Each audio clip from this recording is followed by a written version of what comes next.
Hey there. I am live and a lot sooner than I thought I was going to be. So last night, I actually went to bed early. I was super tired. I had a big day. If you're one of the 400 people so far that has seen my live unboxing that I did of the Vinegar Syndrome haul that I got for the halfway to Black Friday, thank you so much. If you liked, shared the video, or you put it on Twitter, again, awesome. So I got up today, and if you've ever seen the Lego movie, and you know the scene with Emmett where he's like going through the everything is awesome thing. My morning kind of felt like that. I kind of felt like Tegan and Sarah were kind of playing in the background. Anyway, what we're going to do today is we're going to look at the VCAs, the two that are out so far. So I just popped open my sparkling cherry bubbly. Hey, morning. It's after it's still morning here. It's like before 12. Hey, thanks, Scott. So I am super impressed with the VCAs. I'm gonna go through them, show you guys. We're gonna look at the posters. We're gonna look at at the slip covers, slip cases, whatever you want to call them. It was a little chilly down here this morning, so I got my just put on my jean jacket. Hot outside though, but I figured we'd do that. If you guys got any questions, anything you want to ask, but anything from yesterday or anything coming up, you can do that as well. If not, then this might be a pretty quick video, but either because there's only two VSAs so far. So for people that are watching this that are unaware, Vinegar Syndrome had their halfway to Black Friday sale, and about like a week to 2 weeks before that, they started dropping the letters VSA, and they didn't tell us what it meant or what it was about. So it had a lot of people kind of wondering. Some people thought it might mean, might refer to the slip covers for older movies that they were doing, and Vinegar Syndrome art, that type of thing.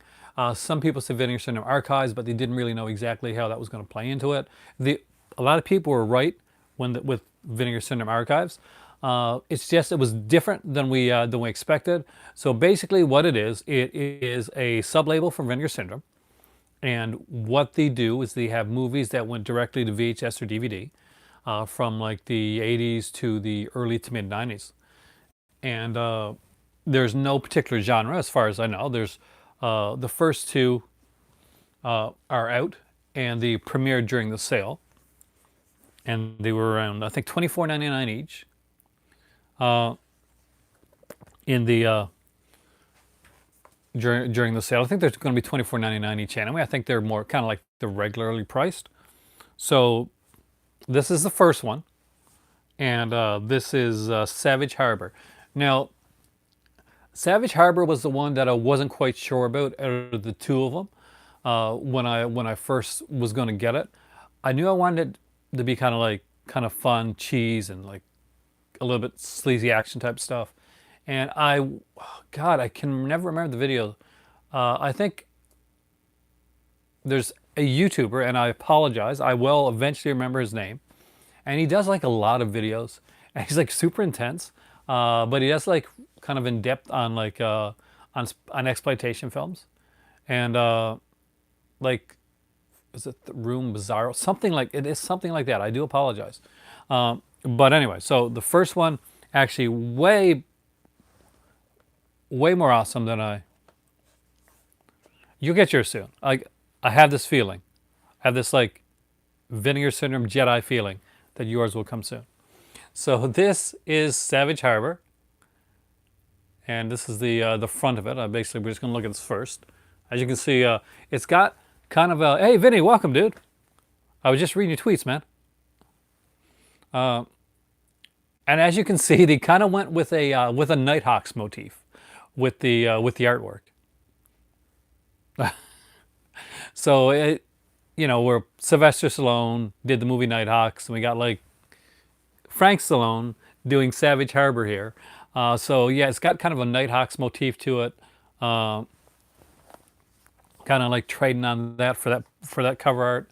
And then here we have the other one that's you know, as we can see, Frank Stallone and Chris Mitchum up there, and we always focus on the girl down there on the side. Now, what's really neat is that if you ever like notice on like on a case that the picture, like, you know, so if they do have a picture up here, it's usually kind of the same picture on both sides. Now, mine took a couple days later to come sculptor, but it wasn't because of Vinegar Syndrome. It's because there was an error in my post office. Once it got to my postal area, I'm in Canada. Once it got to my postal area, they sent it to the wrong post office. Hey there, it's the VSA day today. Hopefully you saw my video yesterday, but the titles that I got. So yeah, so basically they sent my shipment to the wrong post office. And if that wouldn't have been the case, I actually would have had this around 2 days before I got it. So I would have had this last week. So no fault of Vincent, actually. But my post office sent it to the wrong area. They actually sent it near this area and brought it to the wrong one. Never brought it to the wrong house, so luckily on that. But they actually went to the wrong area.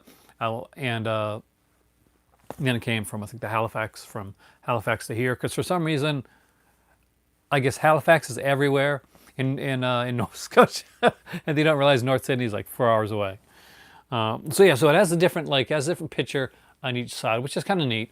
One of the things that a lot of people are touting, and I really enjoy this, is that they've hand numbered each of these titles. So this is 461. There is, I think, 2,500, 2,500. I can't tell because the website's not up yet, but it's somewhere around I think it's the 2,000, 2,500 range. If anybody remembers, they can put it up here. So unlike a lot of regular slip covers, it slides out like that. So just to let you know, it's like a lot of their other stuff. It's a hard box. But this is thicker than what you see with their slip covers are like definitely the sturdy slip covers you're ever going to see. This is even sturdier than that. This is even thicker than your regular like slip cover. Think of it kind of like a slip-on. Remember those God, what was it? The Nightbreed, that type of thing. So it's not quite that thick, but it does have that level of sturdiness and kind of like thickness to it. It makes it work well for there, and I like the fact that you can see these little spots here, so it makes it really easy to like slide out the title and not have to like be shaken to get it out. So that's always a plus there. And as you can see, it is pretty thick and pretty well done. I do like the fact that because of this here, you do get the artwork on both sides. I'm glad that it's not just like a listing of what's on the film on the other side of there. I think that's kind of a plus because once you slip it out, then you can see what's on the back. You can see the stuff. And if you had like more of an adulty type title, like maybe say they did like a softcore or something, and you don't want to put like a raunchier sequence, because even Vinegar Syndrome, if you know Vinegar Syndrome and they do some adult titles, you'll know that you can actually, if you're doing a video on YouTube, 9 times out of 10 you can actually put that movie up there and show the film, because you're not going to see any nudity or anything on there. They actually keep that off the outside of the boxwork. So this one here, again, newly scanned, restored in 2K from its 35 millimeter. That's the thing, man. As soon as they said these were hand numbered, I was like, I don't know what they are, but I think I'm going to want them. This is going to screw up what I was going to buy, but it didn't in the end. I actually was able to get a few more, so that was not bad. So it's from the 35 millimeter camera original. Do You Like Avocados is a video interview with actor Frank Stallone, which I haven't listened to yet, I watched yet, but I heard it's actually really, really good. Now there's an audio interview with cinematographer Jack Beckett.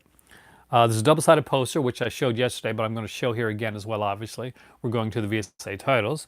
And reversible cover artwork and English subtitles. This is a region-free disc, so no matter if you live here or Timbuktu, you can actually play this disc on your regular Blu-ray player. It is A, B, and C. It is a Blu-ray disc. There is no DVD included. It is not a double format. It goes straight forward with Blu-ray. And I'll show you, though you pretty sure you know what the alternate artwork is going to be. It's going to be Death Feud, which is the other side of that box. One of the biggest things that people, myself included, did not realize when these were coming out was they mentioned poster. Well, first, I didn't notice that they mentioned poster originally, and then I went back after I'd bought it. I actually noticed that there was a poster included. So I've been collecting MVD Rewind for a while. It's a label that I actually like, a sub label that I really like, and they put out a lot of kind of eclectic, really cool stuff. And they have these kind of like these mini posters in there, and I thought it was like, well, this is really cool. I love these little mini posters. Now, this is not a mini poster. I thought originally this was going to be a mini poster, but it's reminiscent of the Arrow video posters that they did in their early releases, and they sometimes do now. What I do like about this, however, is that it does have both. Like, you do have the choice between both artwork on the poster. Like, you don't, like, it's not blank on the other side. It's not doing an advertisement. The original Arrow ones did ads for other Arrow titles on the back of the posters. So it's kind of neat. I really like the way that's done. And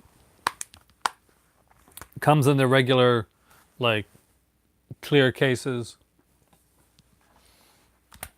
And then afterwards, you just slip it back in. Haven't got to watch it yet because I went to bed early last night, unfortunately. The only thing I really got to watch last night, I started to watch, I'm not going to lie to you. So I turned on Corporate Assets, which is one of the adult titles on Volume 3, because I hadn't seen it, and I do like the adult titles with more of the storyline to them. That one did not have more of a storyline to it. So I didn't watch a lot of it. I turned it off, actually. It looks good for, you know, adult type of film that it is. And then I put in Disconnected because I wanted to watch 20 Questions, which is like this hour-long kind of like documentary that the people that made Disconnected made before. I think it was like a student film, something like that. It's really well done, actually. I am super excited that I got Disconnected. I can't stress that enough. But I do know this film, and been a while, especially after I looked at it a bit more. I'm really looking forward to actually checking this one out.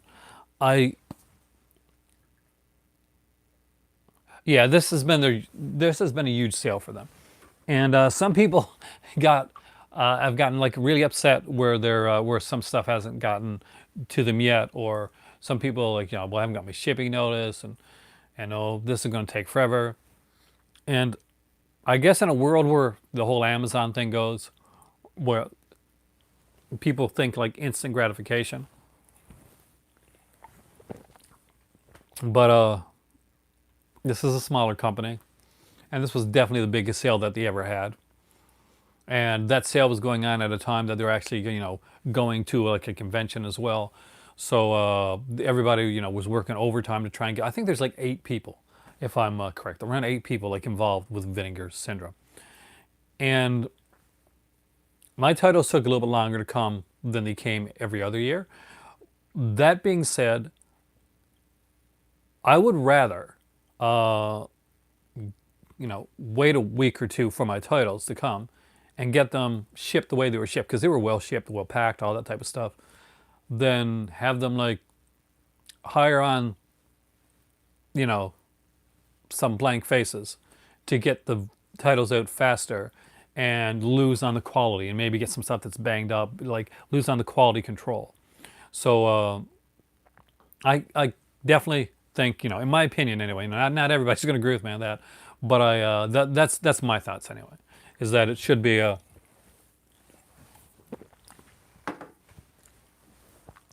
obviously, looking at this, quality control is very important to Vinegar Syndrome. It's something they do really well. When you're seeing like multiple companies, even like bigger companies, like having to put out like replacement disc after replacement disc. Hey, Trini.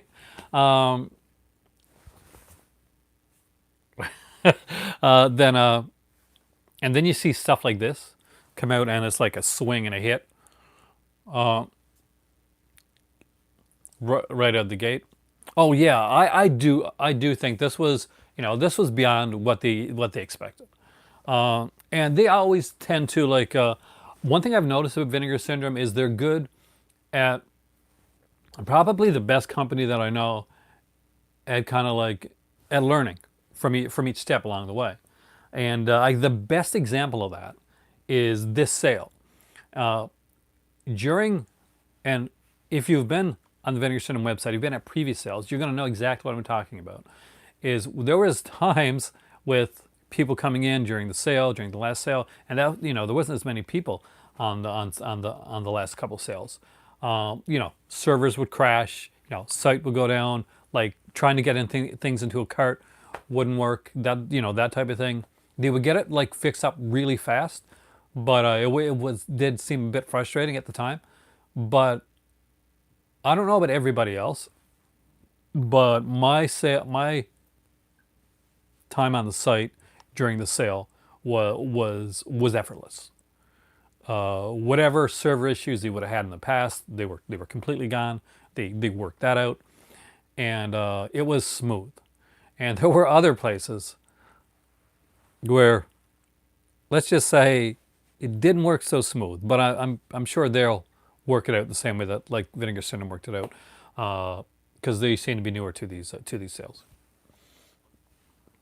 But yeah, that's the thing. And I think by the time we get around to the Vinegar Syndrome Black Friday sale, I think it'll be even smoother than it is right now, and there may even be less like wait time.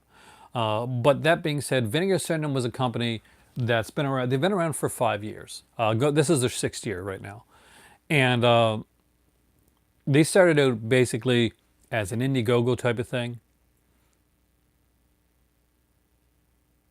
Hey Jesse, but yeah, that's the thing. No, there was nothing with the site this time. Like nothing bad at all. But it and they and they were a restoration. They were restoration guys. That was their main thing. They were restoration guys that were doing films. They started out with I think it was Hersher and Lewis last film, something like that, and they went from there. And so just so you know, with all Vinegar Syndrome titles are numbered. It's not like prominently. I don't mean just like the number on here. It's not prominently done. Yeah, I was trying to not say the name, but yeah, that is true. They do need. I got a lot of Severin stuff, and I got a lot of love for their company. They do need to work on the website for their titles. There was some issues during the sale this time around. Apparently, I didn't partake in that sale. I'd already bought a lot of Severin like recently at that point, but and nobody bought me Vi. I was kind of disappointed in that. But yeah, so Vinegar Syndrome numbers all their titles. So a lot of people don't realize it, but on the side of every Vinegar Syndrome title, there's right down the bottom, there's like a little number, and it lets you know which one it is. Like where in the release titles, all of them are numbered along. Once you start noticing that, you become like a bit more OCD. With You're one of the few with that scholar. You lucked out with that one, about it. But the neat thing here is that this VCA label is a new label. It's a new numbering for Vinegar Syndrome, and this is VSA 01. So the good thing about this is if you're a Vinegar Syndrome collector, and you're going to be getting like some of these titles, you're definitely going to want to like jump in now, because right now you can get the first two and you can go from there, which is a huge plus, because nothing sucks more than like coming in like 3 or 4 in, and then especially if it's a limited title that's going, like if I would like say I didn't get this, for instance, and somebody and these sold out, and I can't, and the third title came out and it was something that I really wanted, and I picked up the third title in this lineup, and it had VSO 03, and I went back and I found, okay, I'll get number 2, and then I'll go and like number 1 sold out. Like this is just me. This is my like collector's personality. I'd be so peeved because then I'd be like, then because then I know I'd have to go to eBay and I got to complete my collection. That's the type of OCD that I got. Okay, so the second one up here, and I didn't have this one open up yesterday, so this one's new to you guys, in a way. I'm going to open it up and show you guys, and that is Evil Town.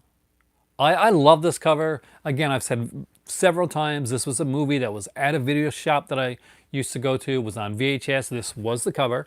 That the VHS cover, pretty much it's the same VHS cover, I think, that was on there. I always wanted to see it, but somebody rented it out, and either they never brought it back or it was super popular. Because, yeah. And I do like this different. Yes, it could be. Actually, I mentioned that, Jesse, earlier. It's the Nighthawks cover we're talking about, right? Yeah, they really went all in on that, like Sylvester Stallone's brother thing for that film. I don't think it's going to have the same resonance as Nighthawks is going to have, but it's going to have this sleaze factor that Nighthawks was missing. So it balances out. So this is the alternate artwork for Evil Town, and I I really kind of dig this. It's and I know the scene that this is from because I saw it online. Hey there, Doc. That's, even I haven't gotten to see either one of these yet. I'm excited about Evil Town because I've been wanting to watch this for years. I did see the clip where this is from online, actually the day before I got this, and it said like best scene ever, and it shows us like this older guy, like he's bald guy there, and he's talking about like how old people are, people are kind of like ageist, and they're and how he's going to make older people live like for 100 and then 120 and 150 and 200 live. It was a really weird scene. I cannot wait to watch this movie. I am not joking. So anyway, so it slips out like so. Again, it has a extremely hard case, harder than their slip covers, and you guys know exactly how hard the slip covers are. As always, even though it's Evil Town on both sides, we do get different artwork up there. And this one, again, is hand numbered at 782. So you can see how thick it is, and has the slots there for actually taking it out. Feature-wise on this one, we got like a 2K restoration from its original 35mm camera negative, which you want. Audio interview with director Larry Spiegel, one of the directors of the film. Compare and contrast, a comparison between Evil Town and Evils of the Night. I'm actually very curious because I own Evils of the Night. It was actually one of my favorite Vinegar Syndrome titles. That's the one with the Millennium Falcon on the cover, in case you're wondering. Now, Evil Town and Evils of the Night are two completely different, like separate films. They're not even about the same thing, but there is something that links them together, and I'm really curious about that. Now, I'm going to watch Evil Town before I watch the comparison, because just in case there's some spoilers, and I don't want to get into the spoiler territory of it. So, again, reversible artwork, English subtitles, and as always, if you're someone that's watching this from the UK or somewhere like that, this is a region-free disc, so you can easily pick it up and watch it on your player as well. Shocking. It is a Blu-ray, no DVD included. Shockingly, the artwork is exactly what you think it's going to be for the reversible art, so it's up to you on which your preferable artwork is.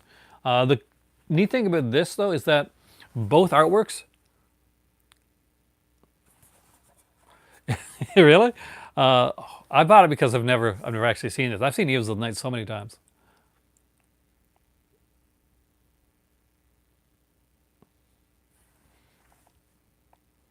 So, is that with a regular slipcover, right? Usually what I'll do is I'll take the artwork and I'll switch it around to its original art, unless I really don't like the original art. And then I'll have the slipcover have the new art on the outside. But the neat thing about this is both artworks are on the outside. So it's really just up to you. So I haven't shown it yet, so let's look at the poster for Evil Town. What's really cool about this too is that the store that I went to that had the film actually had a poster for the film. So this brings back memories, because see this poster hung up in a video store that I used to go to when I was in college. Well, not this exact poster, obviously, but you know, this artwork here, which which what made me want to see it even more, and made me even more peeved when that wasn't a possibility. And again, we have the alternate art on the other side, which I think is really awesome.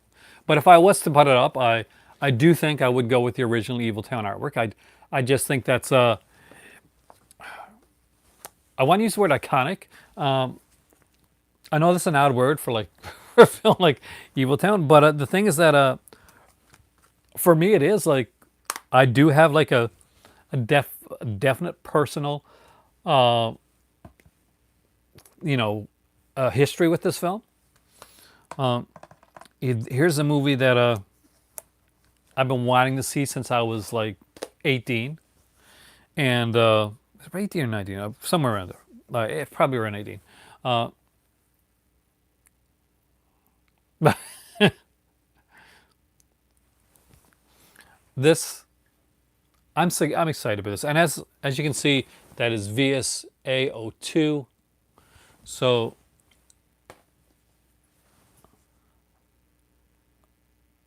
and these look, in my opinion, look really cool in like basically in anybody's library. These are thicker. They look a little bit bigger. They have they're definitely well represented, and they're going to stand out. Hey, B Movie Archives. These are movies that are gonna stand out on your shelf.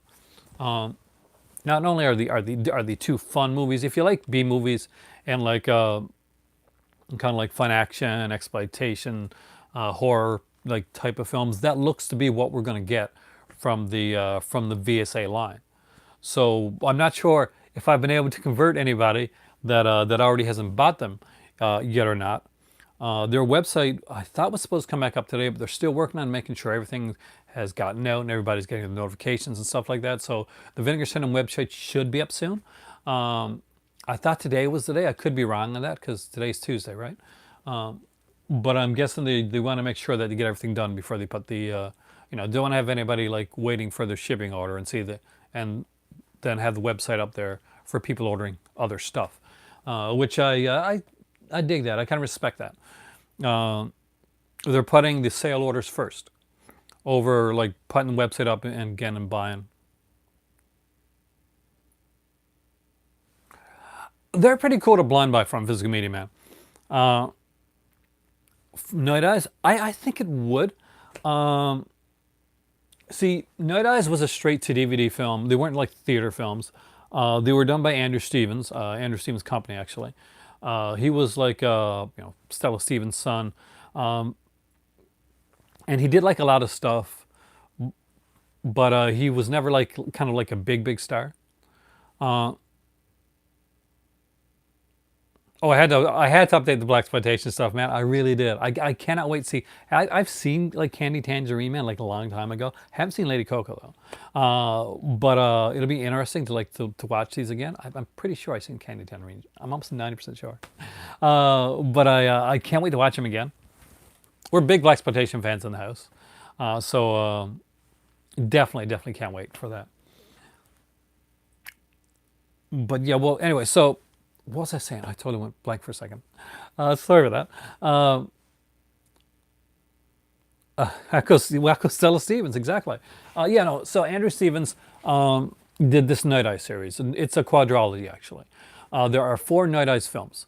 The first one was with Andrew Stevens and Tanya Roberts from Charlie's Angels fame, and and really enjoyed that. The second one has Shannon Tweed in it. And if I'm correct, I think she plays a diplomat's wife or something like that. The third one has Shannon Tweed and Tracy Tweed, her sister. Shannon Tweed is from the same province as me. Actually, we're both Newfoundlanders. Except she's playing a different character. I'm not in this one, in part 3. And in part 4, Andrew Stevens doesn't star in it. He just produces it. And there's a soap actor, Jeff Trachta, I think his name is, that actually stars in the 4th one. They're all straight to DVD. The only thing that I would think would make it difficult to do like a Night Eyes VSA, for instance, well, they could still do it. They could slim case it. Is that I'm kind of hoping that if they're going to do Night Eyes, because you guys know I've mentioned Night Eyes a lot of times. Oh, you did? I'll definitely will be showing them off again, in the very near future. Before I put them back in there, as you can see, I still get that empty case in the background. And but I would want them to put out the 4 of them. I would. I know. I don't want them to do like what they did with Angel, where the Angel series of films came out and they put out the Angel trilogy. But there's actually 4 Angel films. Some people like the 4th one doesn't count, but no, it still counts. It's still in the Angel series. I want to see all of them, even if it's a crappier one. And the first 3 Night Eyes, in my opinion, are far superior to the 4th film.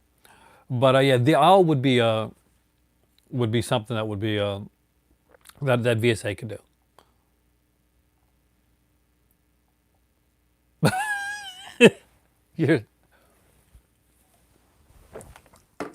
I bet you haven't. And if you did, kudos, because I do not have that kind of self-control, Jesse. Not at all. I was on, what was this forum? The forum that never talks to me. Blu-ray.com. Nobody talks to me on there. So I rarely go on. I rarely say anything on there. They're not the nicest to me, I'll tell you that much. But one person was super upset. I mean, he was way upset about hadn't. He said it was going to take. He said obviously this is going to take months to get. Hey Sasha, and I'm like, no, probably not. But just give it a little bit more time. It hasn't actually been. It's been a couple of weeks. Max right now. It's been 2 weeks since the sale. Yeah, that's me.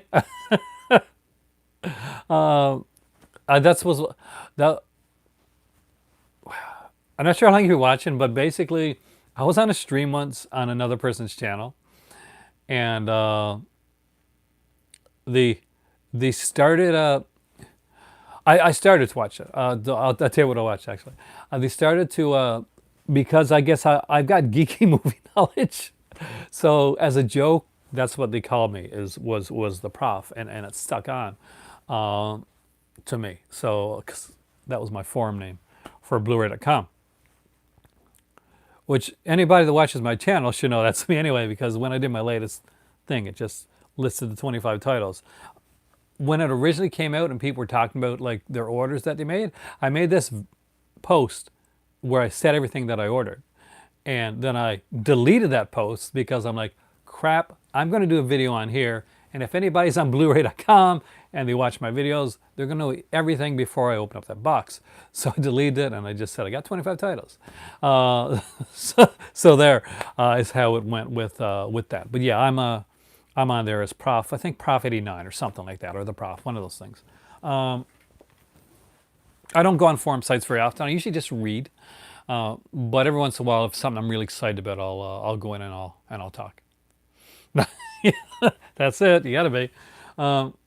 Now, what I was saying earlier, by the way, what I actually watched the 20 Questions documentary off of the Disconnected disc. What really excited me is when I opened up Disconnected, which I'm super excited that I got now, because that has gone out of print, not just with the slipcover, but it's out of print altogether. I opened it up and I guess I must have missed it somewhere when the writing was there, but that's got a booklet with it as well. So Disconnected actually, there's a lot. I mean, it's a loaded disc already, but there's a booklet on inside, and not a lot of like Vinegar Syndrome titles have booklets. I know like Massage Parlor Murders have as a booklet, and there's a couple others, but it's something that's kind of rare to find in a Vinegar Syndrome title. And so I put on like 20 questions, a documentary on that, which was really good actually. It must have been back in the 80s. It had a very 80s vibe to it. But I really enjoyed it. It was a nice kind of like social experiment documentary. It was really well done. I haven't watched Disconnected yet though. I got to watch that. I hadn't realized that I'd had Disconnected up in my hands before.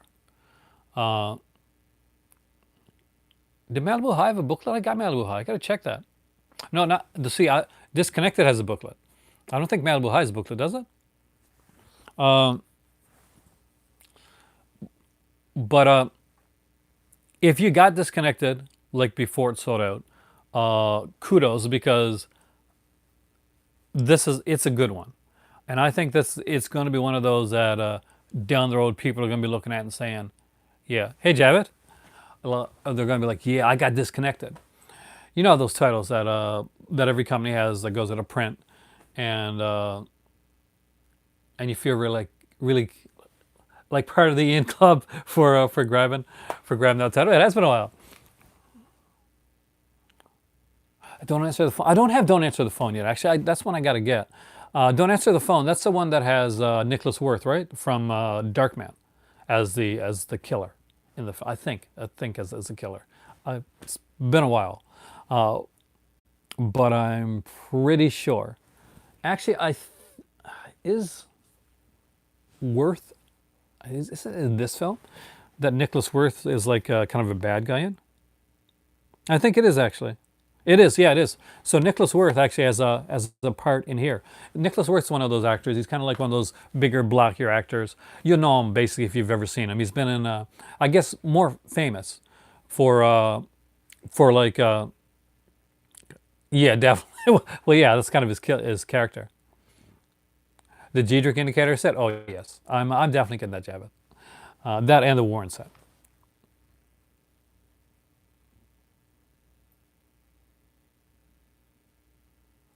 Did they really? Oh, you're. That's right. You know, I didn't realize that you were. Uh, did you go to DVD Compare? I am DVD Compare. What are you talking about? Uh, but but yeah, anyway. Nicholas Worth is the guy, is the kind of the head kind of crony guy for that for Darkman, and he's the star of of Don't Answer the Phone. Now, some of your comments are going by pretty fast, so what I'm going to do right now, before I do anything else, is I am going to put this up here so I can actually see what you guys are saying, so I'm not missing out. New York Ripper looks really, really good. So let's go to my channel and pick up my video. Not a bad slip. Not a bad thing.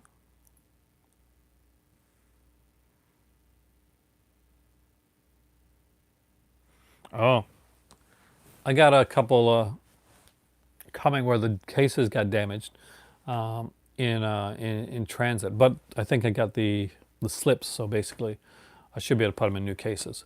So I feel your pain.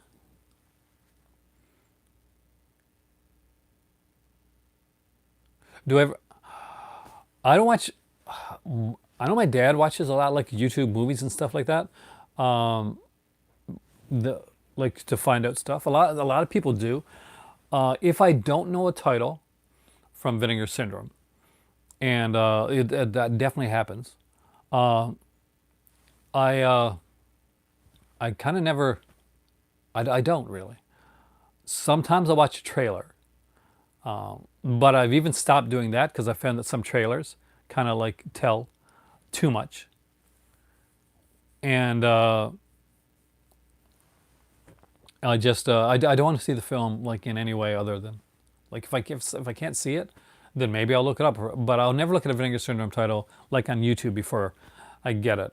Sometimes I also find that if the quality's lacking or something like that, or like the audio is kind of off, uh, then basically it can detract from like your watching of the film. And once you get like the film like in like pristine condition, or the best it's ever been, and you got like a good audio mix, it can make a big difference. So that's that kind of steers me away from watching it on YouTube like prior to to getting a film. That's just me personally, because I worry that I'm gonna jade or cloud my judgment of the film. So I will go in blind. I'll go in blind in a lot of cases. And somebody here earlier actually said that they didn't know like many of the films, but they knew Cutting Class. So they could go with that one. Now I do pretty much think if you like a certain genre of film, you're probably going to like at least enjoy to an extent like other films like similar films in that genre. So for instance, if you were to like say I like Cutting Class, that type of thing. Oh, enjoy your walk. Actually, that's what I'm going to start doing. I need to get more shape. So Sasha, I'm going to be starting a walking regimen as well.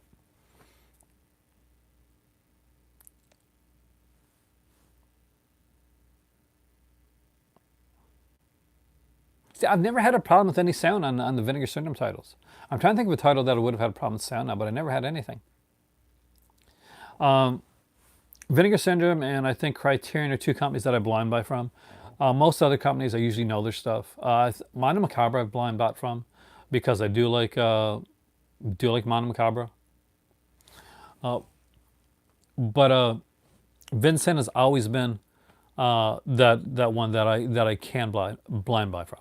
Did I pick up the Batman 4K?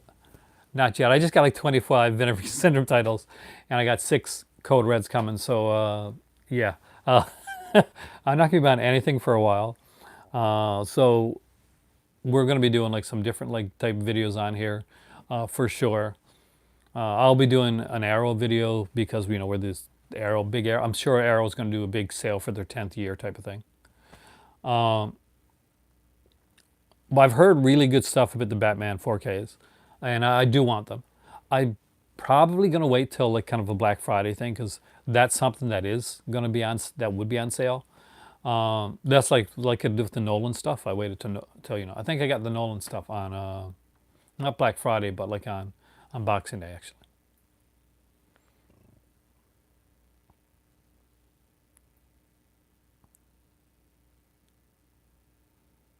Oh, my other stuff, Vinegar Syndrome, is actually coming from my friend Brian, and yeah, he sent that out on Saturday. So about a week or so, I should have that. So you'll be seeing those 4 other titles, and I will do a live unboxing of those here, as well. As you can see, the 4 other titles I got, and I'm gonna wait until those come. Once those come, then I will be putting all my Vinegar Syndrome titles into the that blank spot over there. I got to pick up New York Ripper. I got Maniac. I got Zombie. Did some amazing stuff with that. I love the lenticular cases. I like the thick new looks of the new Blue Underground stuff that they're doing. So definitely New York Ripper is one I'm gonna have to grab down the road. Two Evil Eyes is the same thing. I'm going to have to get that one. I love the new cover for Two Evil Eyes. They are, and it's a good because it's been a long time, in my opinion, since Blue Underground's really been like going for it. And I wonder about Synapse right now because the thing is that uh, Synapse they haven't done a lot recently. Maybe they got some stuff they're working on. They're a bit slower and steady, but when they come out with stuff, it usually comes out pretty good. Their Suspiria was really well done. Like Prominent was really well done. Curtains was a great release from Synapse. Yeah, I think so. I know that Two Evil Eyes came out on DVD from Arrow back in the day because I got that edition. But I definitely want to upgrade to a Blu-ray on that one. And I'm actually kind of excited because it's an Argento Romero, and I'm a huge Argento fan, a huge Romero fan too, actually. So And it is a fun film.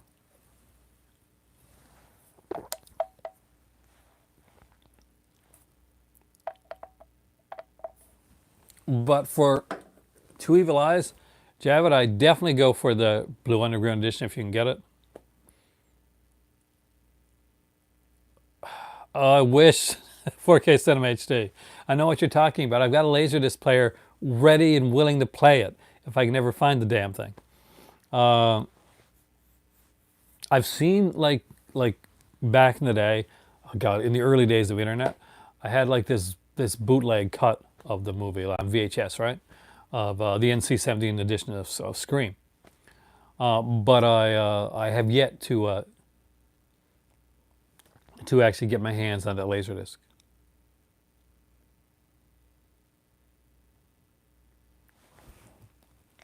Obviously, 4K Cinema. You picked up these, right?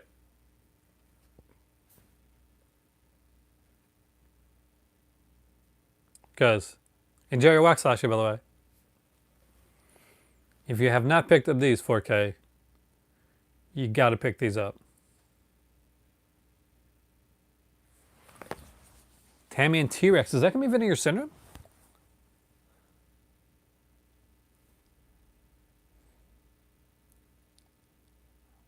Well, it depends. Did Tammy and T-Rex ever hit theater? It's a possibility. If that's Vinegar Syndrome title, I've... Dude. Then, 4K. 4K. I'm just going to do this real quick. I'm going to tempt you, dude. Oh. Then it's definitely a possibility. Were these here Lakeshore titles? I do not know. So all the VSA titles come with these huge posters.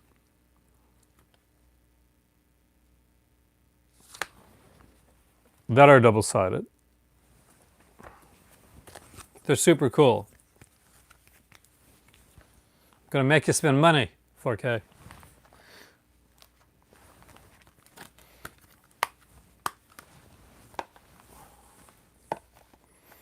Kind of want to watch Evil Town first. I know they really don't have anything to do with one another, but I'm gonna watch them in order. I think, VSA 1, VSA 2. So I'm probably gonna watch Savage Harbor, Mountain Motel Massacres, the Lakeshore. Yeah, I got to look into it. What I know that he made a deal with a bunch of Lakeshore titles, which kind of makes me. I know that a few of you guys familiar with Welcome Back Kotter, like the series. The because Lawrence Hilton Jacobs, who's I'm the movie pusher. Hey kid, come over here. Who was in Welcome Back Kotter. It was Freddie Boom Boom Washington. Did a bunch of like kind of action films, and I think Lakeshore has Lakeshore titles. They had a bunch of them, like a bunch of films that he did. I remember seeing like on like a low budget like DVDs back in the day. Oh yeah, Vinegar Syndrome right now are this. They just had their best. Did the best one that they've ever done. Like this has definitely been the best sale.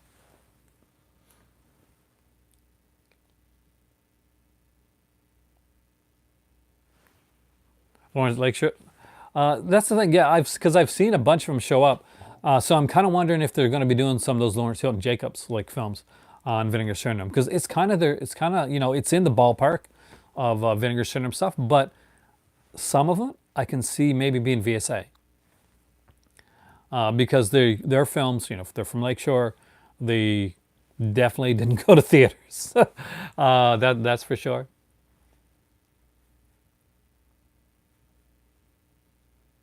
Oh, it's definitely one to pick up. I do think so. Ironically, I heard from reviews that this is the more nudity-filled, sleazier film out of this one and Evil Town. So if that's kind of your bag, man, then you're gonna like that part of it. He made one with Frank Stallone. I'm not surprised. See, Frank Stallone made one with like with a lot of them there. Lisa Loring is in this actually. I was unaware of that. So Lisa Loring from the Addams Family is here in in Savage Harbor. So I think these are kind of both must-haves.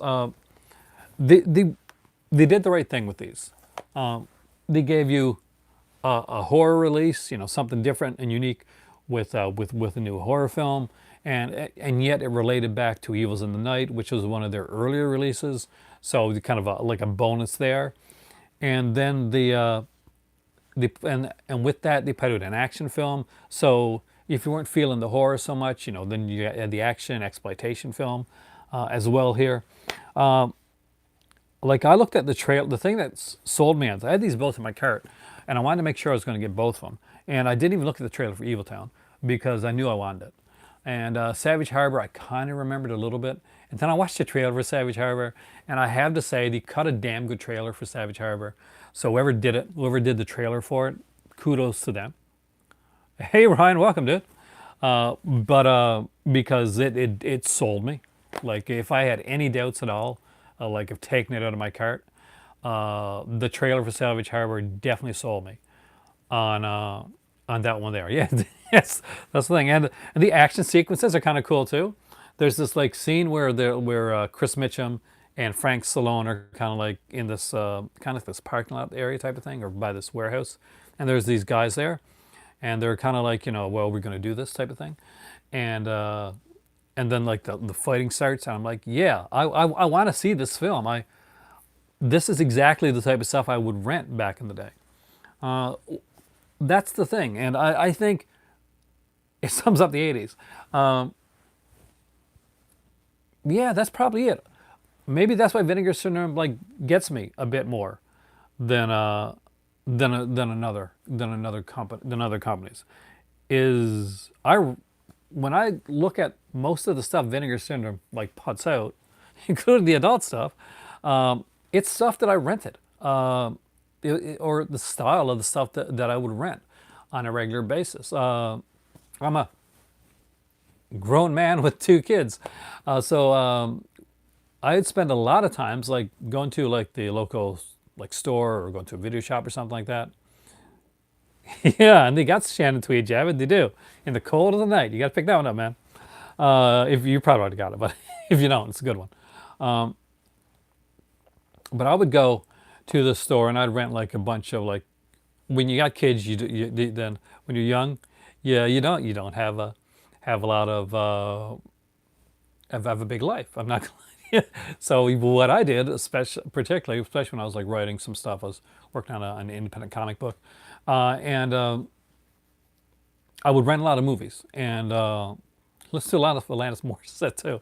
But no, I would rent a lot of films at my local place. Oh yeah, it's right, Earthquake. I'm gonna get that down the road. I'm waiting until the replacement thing happens because I do like the Shout Select line. I'm a really big fan of that film. I saw Earthquake in theater. I'm not sure if it's first run or not though, but it was in one of those theaters where you had this like surround type sound thing, which was kind of the thing with Earthquake. I think is like you could like feel the sound. Now in IMAX you kind of get that anyway, but this is like pre-IMAX. I want to make sure. I don't want them to come out too often, Ryan. I'll be honest with you. I mean, I want the VSA things to come out, but I want it to be like once every like maybe like 3 months, or like have a couple come out every 3 months or something like that, because I want it to be one. I want to be able to afford it. That's one thing. Two, I kind of want these to be special events. I want these to be things to look forward to. And if we start seeing them on a monthly basis, or even every couple months, I think it's going to take maybe not to everybody, but to some people, it's kind of going to take the kind of like the big, kind of like the coolness about like the importance of like, okay, wow, there's a new VSA title coming out. Got to make sure to get that. Because right now these, they definitely feel like collector's titles. They're things that if you were iffy on these and you walked into, say you live by the archive, right? Like the store. Then and you pick this up, you got this in your hand, and you're gonna pick it up. They're relaunching the Picorama line, from what I've heard, Jesse. Um, I'm not sure if that means that they're gonna like sell out of the Picoramas that they got. I definitely got to pick up Winter Heat. That with the It's just a personal like favorite of mine from my youth. But they're relaunching Picorama in the near future, so not quite sure what they're doing new with that for it to be considered a relaunch. Maybe it's aesthetic, or maybe there's more to it. Maybe we're going to start seeing Picoramas with more with features or commentaries or kind of that type of thing. As far as I know, the Picorama line is still going on. I think there was a one or two Picoramas that actually got like Blu-ray releases. Not very many. I think there was two. One of them sold out, and the other one was like the Erotic Adventures of Candy, like double feature. That one had like that one had a Blu-ray. Still has a Blu-ray there as well. But recently they announced that they'd be restarting. Orino Babysitter, is that in that line? Because I thought Orino Babysitter was pre-Picorama. It is? Okay, no. Because I thought it was the Drive-In Collection one. So when you go to the archive 4K, you're definitely going to say hi for me and tell them about my channel, right? So do that. And let them know there's somebody out there that really enjoys their stuff and is pimping their stuff out so damn good. Maybe they'll send me a t-shirt. I would like a t-shirt.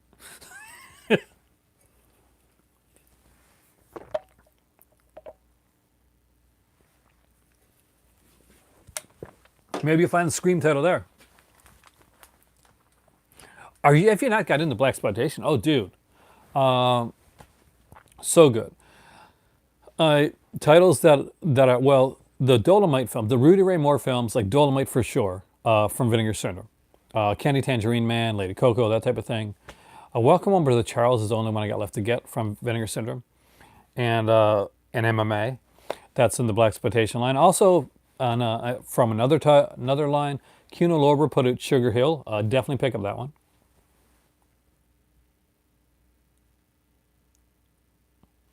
Which one is that? I got a Sirius Santiago double feature. It's not black and white though. It's Vampire Hookers and Death Force. And I recently upgraded Vampire Hookers with the new fourth, the volume 4. So kind of cool there as well. So I got the, and of course the reason I got Code Red titles coming is because there were 6 Sirius Santiago films, and we are in this house. It's like we're a weird house. We're huge Sirius Santiago fans. We watch a lot of his stuff and we thoroughly enjoy it. That was, dude, I wish I was going to the archive weekly. We would have an awesome trip.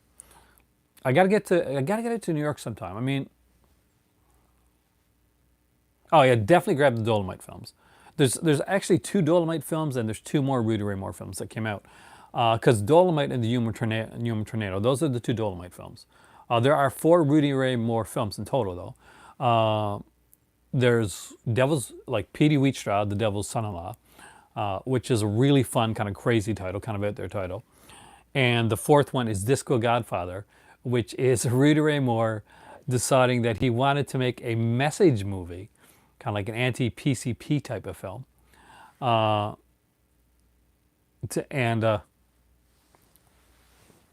Yeah, that's worth seeing.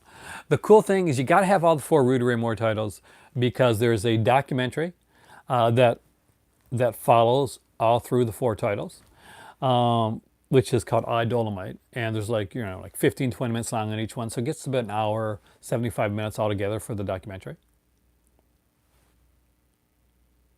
Dolomite was inspiring. I mean, like seeing the way Dolomite looked as to what I previously saw Dolomite look like, they do just a bang up restoration job.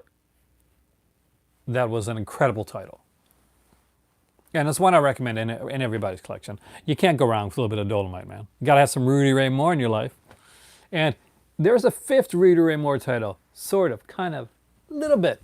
And that is Penitentiary 2, because Rudy Ray Moore's got a cameo in Penitentiary too. So you're gonna wanna check out the Penitentiary 2 to get a little bit of more of the Rudy Ray Moore goodness in your life, because he does have a little tiny part in that film as well. I do recommend the Penitentiary titles, by the way. They're really good.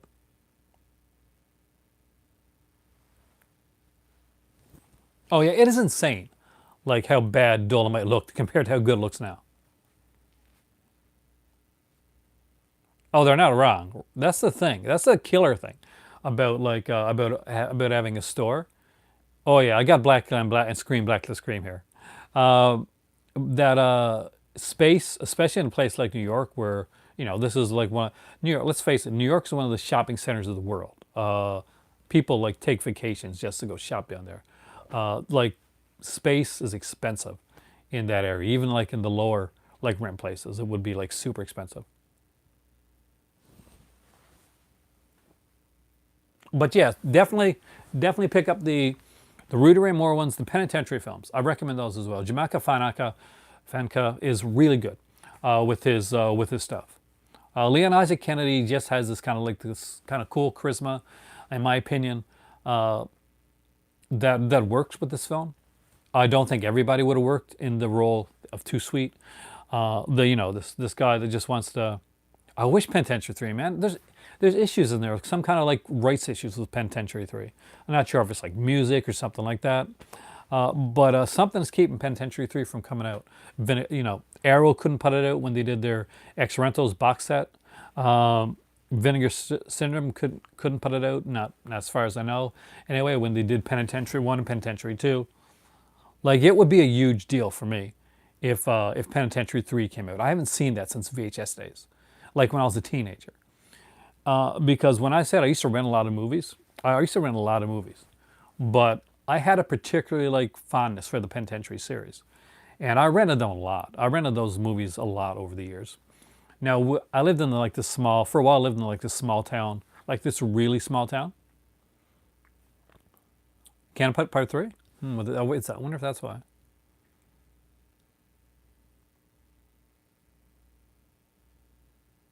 Do I think they blend together? You mean like it's one big film?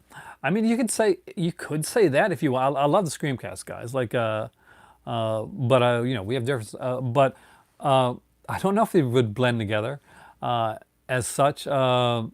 They're different. Different films, like tonally, especially. Like Petey Wheatstraw is a much different film than Dolomite, and as much as Rudy Ray Moore plays, he's playing Rudy Ray Moore. He's a stand-up comedian that's doing these blaxploitation films. That's lost like on a lot of people now. That Rudy Ray Moore was a stand-up comic. That was kind of his thing, and his gimmick was, and it's shown like in one scene in Dolomite, and it's shown like more in some of the other films, is that he had this kind of like this lyrical talk that he did, this kind of like almost like rap like story type thing. How can you get Petey Wheatstraw about a guy going down to hell and humor tornado? Maybe they just watched Shyamalan. But no, I don't think that they mix the. I think that I can get it. I can understand why. Rudy Ray Moore is definitely a very charismatic guy, and if you watch the movies all together like that, I'm not sure if it's like it. I wouldn't say they blend together, but he does play a certain character, like no matter what he's in. Like, I haven't. I would love to own a Rudy Ray Moore like vinyl album, by the way. If I ever saw one in a store, I'd grab it. But I guess ironically now, like Dolomite, like is what he's known for. Even did like later on in years.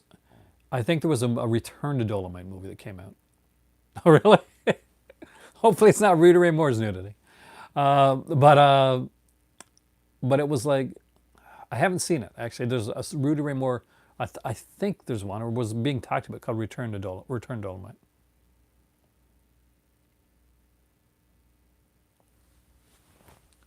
It's a good time. Like it's a good time if you're a collector right now.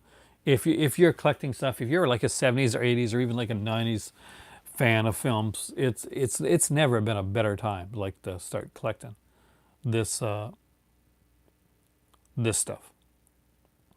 Actually, I listened to the Screamcast guys right from the beginning, right from the very first episode when it dropped. I listen to a lot of podcasts. I'm not sure if that comes across here or not, like on my channel, but I do. And just like just to this Screamcast, Shockwaves, Pure Cinema, those were kind of my four, like the four of my go-tos: supporting characters, projection booth, stuff like that. That I would listen to. Uh,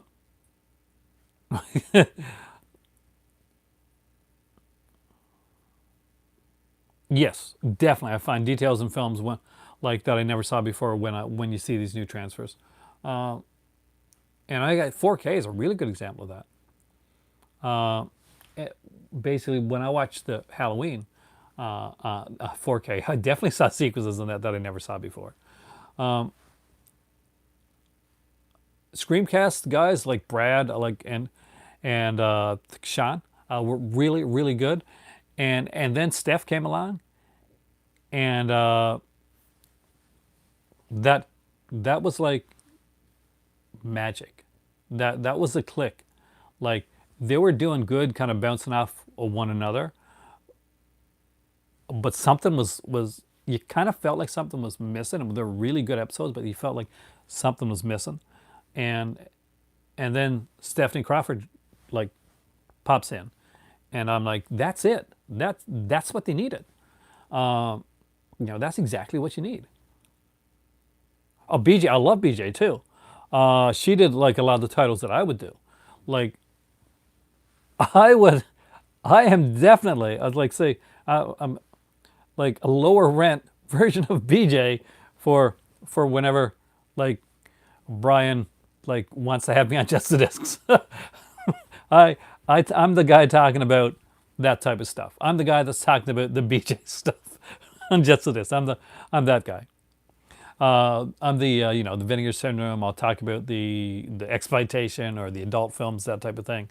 So I am the I am. I've only been on there a couple of times. So hopefully I'll be on there again. I am the Just the Disc version of BJ, except she's better than me. But if you know her, then you know exactly what I'm talking about, and you'll get the comparison. Uh,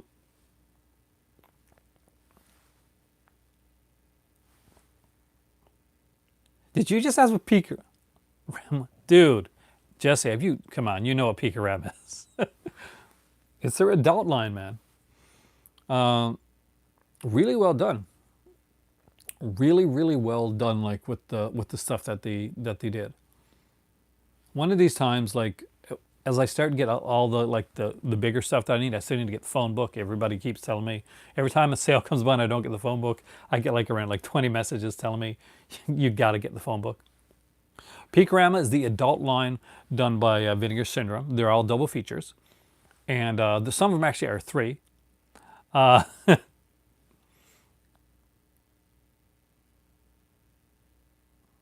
I do, man. I deserve a Vinegar Syndrome shirt. Hashtag Aaron. Aaron deserves a Vinegar Syndrome shirt. Um, but Peakorama is the adult line. Actually, it's oh yeah, it's the thing. Like basically, but the Peakorama line is like will always be double or triple features. Usually double features. Now some of them will have like commentaries and stuff on there as well, like introductions, video interviews, that type of thing. But some of them will just be the films themselves, and they're all done like as of to date. They've done. It's been a DVD line with hey with a with only two Blu-rays. One Blu-ray that was a limited edition that sold out, and another Blu-ray that is more of a non-limited edition, I think, which is the Erotic Adventures of Candy parts 1 and 2. That's the Peaker Ram line. That's their kind of, I think that's their second line. Their first line was a drive-in collection. That's where they started doing their adult films at, actually. These did like the drive-in collection had a combination of exploitation, horror, and adult titles. So you kind of had like a bunch of different stuff with the drive-in collection. And then the adult titles within the drive-in collection were popular enough that Peakorama like spawned its own series.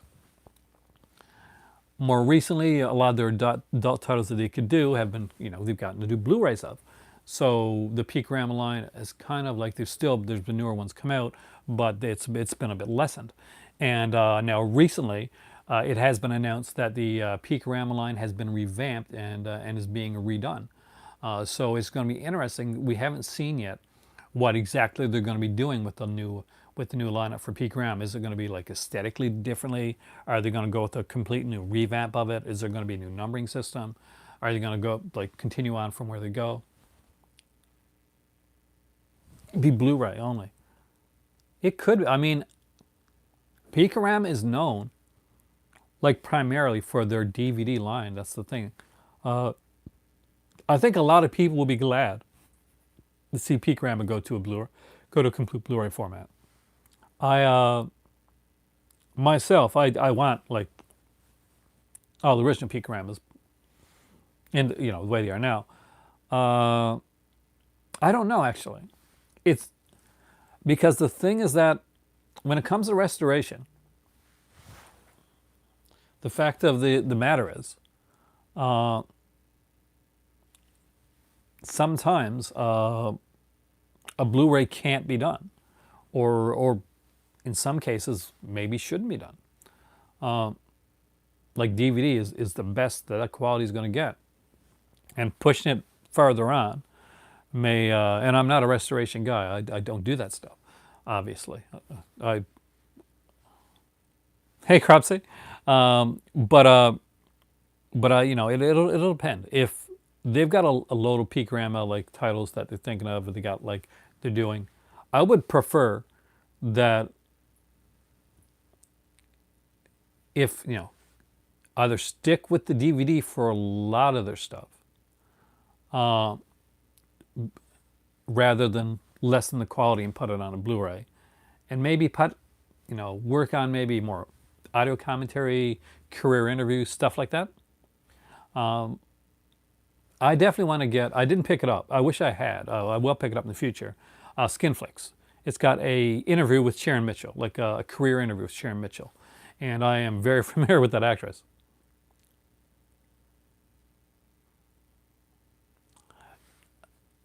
Now there's the thing. All the releases, but does that mean all the releases, as in they're no longer putting out DVD releases of titles, of single titles, like the early stuff, like you'd be able to get DVDs, or well, things like Peakorama circumvent that by being kind of its own line, where it's not Vinegar Syndrome, like per se, it's Vinegar Syndrome. It's an offshoot of Vinegar Syndrome. So all straightforward Vinegar Syndrome titles, for instance, Blu-ray. But does that mean that Peakorama is going to be Blu-ray, or can Peakorama be a DVD label of its own? Because there's a couple ways to take the wording in that. One, yes, that may mean that all the Peakorama titles and stuff going out in the future are going to be Blu-ray. Or two, it could mean that all the Vinegar Syndrome titles that are in the Vinegar Syndrome label themselves are going to be on Blu-ray from here on out, and the sub-labels are going to stay in the format of which the sub-labels are going, because they're not like Vinegar Syndrome. They are Vinegar Syndrome, but they're not within the Vinegar Syndrome like straightforward thing. Like there's a Shout Factory, there's a Scream Factory, same company, but different offshoots. But so I don't know. So that's just a little bit of like speculation there on how they'll go with it. It'll be interesting to find out. I mean, we'll know soon enough, because they have been like hinting around more about this relaunch of Peakorama. So we'll see exactly what they do with it. And we've already seen what they do when they're bringing out some new stuff. Different packaging. I don't know if we get, when you love posters, can you love posters and like Peakorama? Oh, I'm so down with that. Nina Hartley. Yeah, but yeah, we wouldn't want to put a Nina Hartley poster up in there. But anyway, it'll be nice to see something. I mean, like they don't have to go all out and do something like the Ashton Key, yeah, something like this, but maybe something like that. Maybe we kind of put something different in there. I wish I was where HMV was at, man. I would be so doing that. And yes, of course you are. You have an HMV and they're having a huge arrow sale right now. Buy one get one, right? That is insane. It would kill me to be right there right now. Or not. Gingerland. Oh yeah. Yep. Nice. FOP is, as you know, Cropsey, one of my favorite places. When I was in London, I went to FOP all the time. Covent Gardens, you rock. Um, but anyway, yeah, I got images of like Picorama posters in my head right now. Totally be down for that. There's some.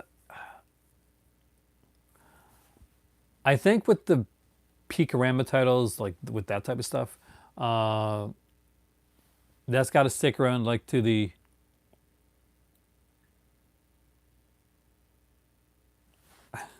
Uh, if I could afford a Cropsey, I would take you up on that right now. But I'm not sure if you saw yesterday's video or not. But if you didn't, definitely check it out, and you'll see why I can't afford the thing right now. Uh, anyway, so there's anyway, so I got four. So for Picorama, I think it's like you got to go with the '70s to like mid '80s era for that type of stuff. I can't see them going too late with it because you want to stick to a point when like story was key and like it was actually being done on film.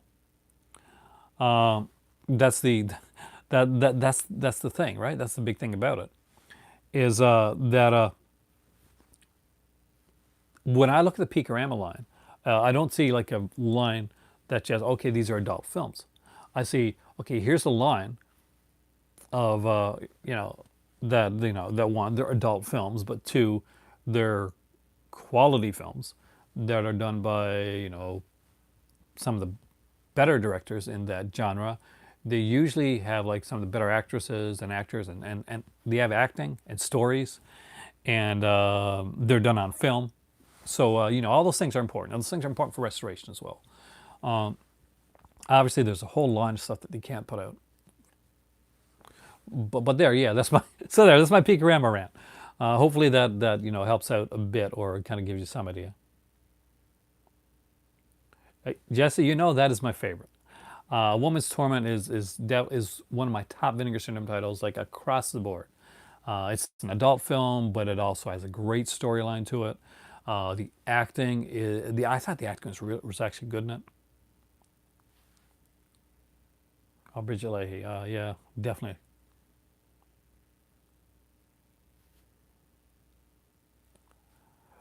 You can have both, Movie Madness. With the right film, you can have both. Uh, a Woman's Torment is porn, but it is also a film with a really good storyline. Technically, Fleshpound on 42nd Street would be considered a pornographic film because there's a couple sequences in it. Not much actually, but there's a couple sequences in it. However, it's a film with the storyline and like acting and characterization and well written dialogue. Uh, so you can. That's the thing about Vinegar Syndrome is that a lot of their like keep an eye out because some of their titles that may seem like just an adult title comes out as something that's actually really is actually a really good title.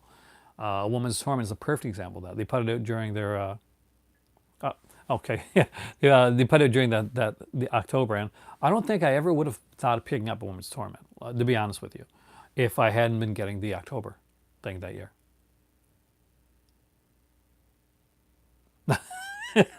We're not Cropsey, not these wouldn't. Trust me on this one, because you're gonna get you definitely Andy Milligan's like Fleshpound on 42nd Street. There's no, you're not. It's not because it's different. It's like when you watch in Fleshpot and 40 Section is one I recommend to people, by the way. Especially if you're a writer and you like dialogue. Uh, really, really good for dialogue. It's obvious that he really wasn't into doing the adult sequences for that film. So they just really don't have like they're there type of thing. And the story is paramount for that film, like 100%. It's more about the characters. It's like the interaction between the characters.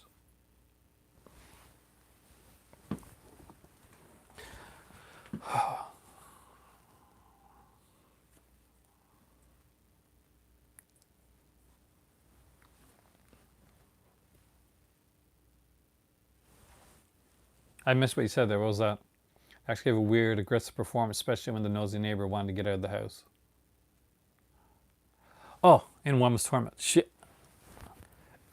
I would love to to see a documentary on that actress because from the little bit you find out about her, from the interviews and from like the commentary and stuff like that, she was fascinating. Like she took off on the film. That's why you know they had to have the director Roberta Finley and like basically play that role like in some scenes with the wig on, and because she walked away, she decided to go. She was just one of these really uniquely enigmatic actresses, and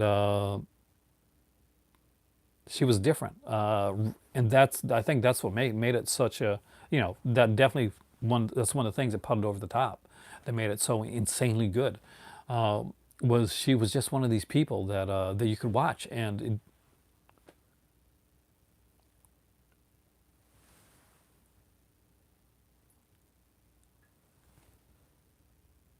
it didn't EC.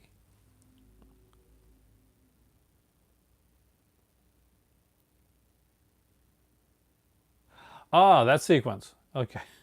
Yeah, the it was neat. It was for the type of film that it was. You kind of needed it though. I mean, like that a scene like that, and this is where I think they did it right, Jesse, to do because there is like violent like rape sequence within the film. Um, oh yeah, and I heard of it, Nightbreed. Is that even though this is an adult film, they took the care and the time to not try and make it titillating, to make it uncomfortable for you, because if you're watching a scene in a film where there is violence, sexual violence, it should never be a scene that is played for titillation or anything like that. It should be something that kind of makes you squirm and uncomfortable because it's that's what you want. That's the reaction that you're supposed to have. So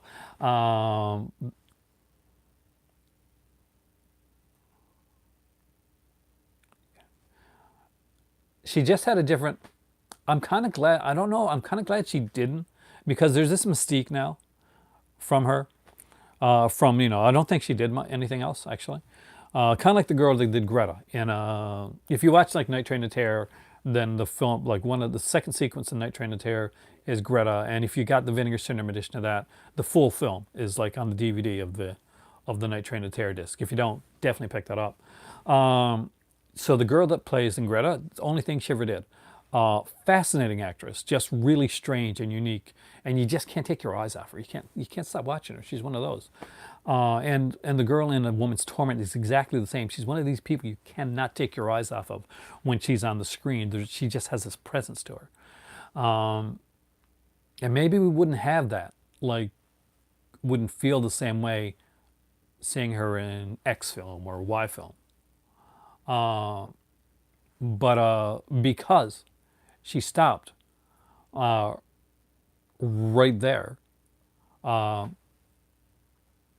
then there's this mystique, there's this mystery, this aura behind both of these women that may not be there otherwise. So, in a weird way, maybe it's kind of good, and maybe eventually they'll get around there. Kind of like, was I watching the other? I was watching like a biography on like Linda Darnell. It was like an actress. She started really young back in the day, and she unfortunately she passed young. She was actually making a comeback when she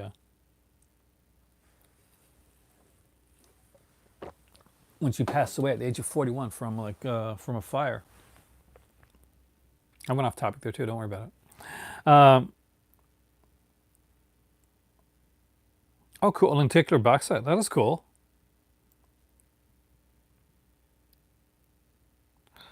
Oh, it's region.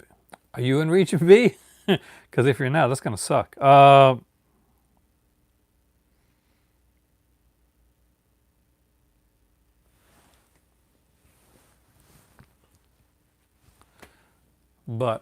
with all that being said, with 85 minutes on two VSA titles, wow, I really expected this to be a 20-minute video. The thing is, you guys bring up so much interesting stuff that that it always goes longer. If you came in later and you did not see the beginning of this video, the beginning of this video showed me unboxing and showing off both of the VSA titles, the Vinegar Syndrome archive titles. And they're right here. They're Savage Harbor and they're Evil Town. So, oh, excellent. I recommend you. Oh, definitely, Ryan. If you haven't checked it out, definitely check this out. They have like both of these are excellent titles. The boxes are amazing. The posters are huge. If you did not pick these up during the sale, I 110% recommend that you grab both of these titles here once the Vinegar Syndrome website comes back up. So, thanks a lot. So, there again. Oh, thank you. Disconnect. Okay, nice. I have been there. I am Aaron. You are the movie club. And as always, this rocks because of you guys. Thank you so much. Have a great day. I am probably going to go for a walk like Sasha did earlier because I got to get my butt out there and get some exercise. Have a good one.